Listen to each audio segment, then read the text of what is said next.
पहली खबर चक्रवाती तूफान दाना से जुड़ी हुई है। बंगाल की खाड़ी से उठा चक्रवाती तूफान दाना 24 अक्टूबर की देर रात करीब 2 बजे ओडिशा के तट से टकराएगा। इसका असर पश्चिम बंगाल पर भी होगा। तटीय इलाकों में इस वक्त 70 किलोमीटर पर आवर की रफ्तार से हवा चल रही है। तूफान ओडिशा में भितरकनिका नेशनल पार्क और धामरा पोर्ट के पास लैंड करेगा। भुवनेश्वर मौसम केंद्र के मुताबिक लैंडफॉल प्रोसेस 5 घंटे चलेगी। तूफान 120 किलोमीटर प्रति घंटे की रफ्तार से ओडिशा के उत्तरी हिस्से से गुजरेगा। तटीय इलाकों पर 20 सेमी बारिश हो सकती है। भद्रक, केंद्रपाड़ा सहित कुछ स्थानों पर 30 सेंटीमीटर यानी कि 12 इंच से ज्यादा बारिश हो सकती है। ओडिशा के 14 जिलों में 10 लाख लोगों को शिफ्ट किया गया है। भुवनेश्वर और कोलकाता एयरपोर्ट पर गुरुवार शाम 5 बजे से 25 अक्टूबर सुबह 9 बजे तक 16 घंटे करीब 300 फ्लाइट्स कैंसिल रहेगी। इधर साउथ ईस्ट रेलवे में 150, ईस्ट कोस्ट रेलवे ने 198, ईस्टर्न रेलवे ने 190 और साउथ ईस्ट सेंट्रल रेलवे ने 14 ट्रेनें रद्द कर दी है। कुल 552 ट्रेनें रद्द की गई है। ओडिशा ने national disaster relief force, Odisha disaster relief force और फायर ब्रिगेड की 288 टीमें तैनात कर दी गई है। तूफान से प्रभावित 14 जिलों के जितने स्कूल हैं, कॉलेज हैं, उनको 25 अक्टूबर तक बंद कर दिया गया है। इन जिलों में सभी टूरिज्म पार्क के साथ ओडिशा हाईकोर्ट को भी 25 अक्टूबर तक बंद कर दिया गया है। सरकारी कर्मचारियों की छुट्टियां भी रद्द कर दी गई है और प्रशासन की तरफ से लगातार निगरानी की जा रही है, मॉनिटरिंग की जा रही है और तमाम तैयारियां की गई है। देखिए, आज ये सवेरे सीवियर साइक्लोनिक स्टॉर्म में तब्दील हुआ है और शाम में, रात में और अर्ली सवेरे के बीच में ये लैंडफॉल होने की संभावना है।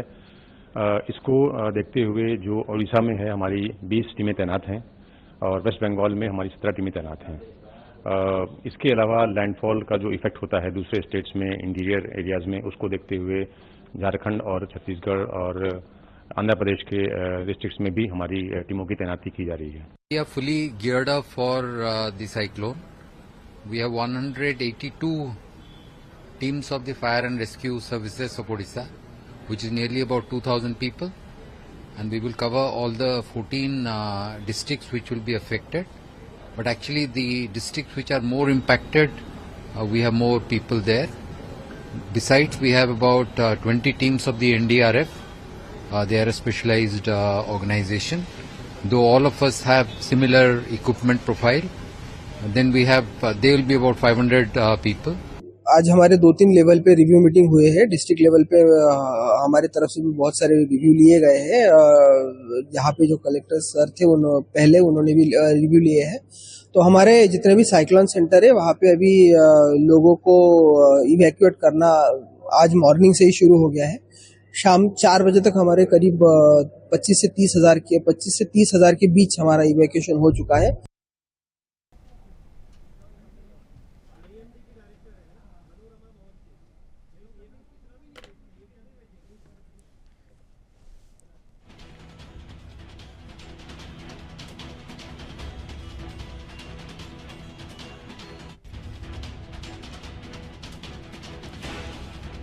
तो देखिए, बंगाल की खाड़ी से उठा चक्रवाती तूफान कितना ज्यादा खतरनाक है, इसे हम तफसील से जानेंगे। हमारे साथ आईएमडी की डायरेक्टर डॉक्टर मनोरमा महंती जी जुड़ गई है। मैम, आपसे जानना चाहेंगे कि ये जो तूफान दाना है ये कितना ज्यादा खतरनाक हो सकता है और इसका क्या कुछ असर पड़ने वाला है, क्योंकि प्रशासन की तरफ से तमाम तैयारियां की गई है। एयरपोर्ट हो या फिर रेलवे स्टेशन हो, वहां पे तमाम ट्रेनों और फ्लाइट्स को कैंसिल कर दिया गया है, तो इसका क्या कुछ असर पड़ने वाला है? सीवियर साइक्लोनिक स्टॉर्म अभी दाना है, north west adjoining central bay of Bengal में है। उसका मूवमेंट लास्ट 6 घंटे में 13 किलोमीटर पर आवर में गति कर रहा है।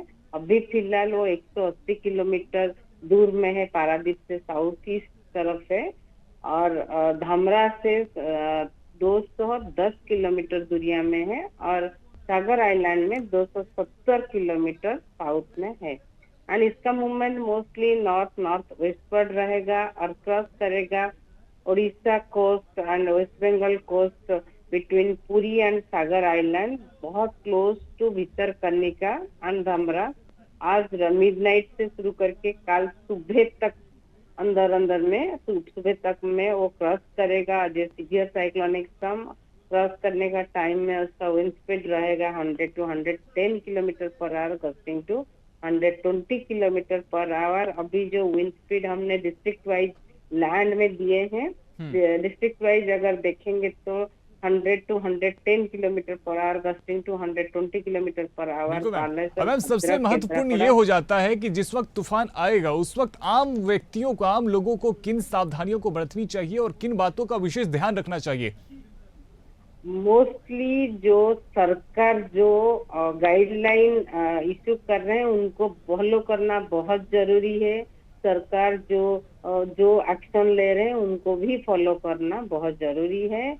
और सेफ प्लेस के लिए जो अफेक्टेड डिस्ट्रिक्ट रहेंगे, जैसे हमारा मयूरभंज, बालेश्वर, भद्रक, केंद्रापड़ा, जगतसिंहपुर, जाजपुर, कटक, ये जिलों लोगों को सेफेस्ट प्लेस में जहां सरकार ले रहे हैं उनको उधर जाना चाहिए और खुद को घर का अंदर में रखना चाहिए। बाहर ज्यादा नहीं आना चाहिए क्योंकि रात में उसका एक्टिविटी बहुत ज्यादा रहेगा और खुद को सुरक्षित करना बहुत जरूरी है। बारिश रहेगा, तेज हवा चलेगी, बाहर जैसे ट्री का ब्रांच गिर सकता है, कुछ पेड़ भी खुद अप्रूट हो सकते हैं। तो इसलिए बेहतर रहेगा कि वो अंदर रहें, बाहर ना निकले।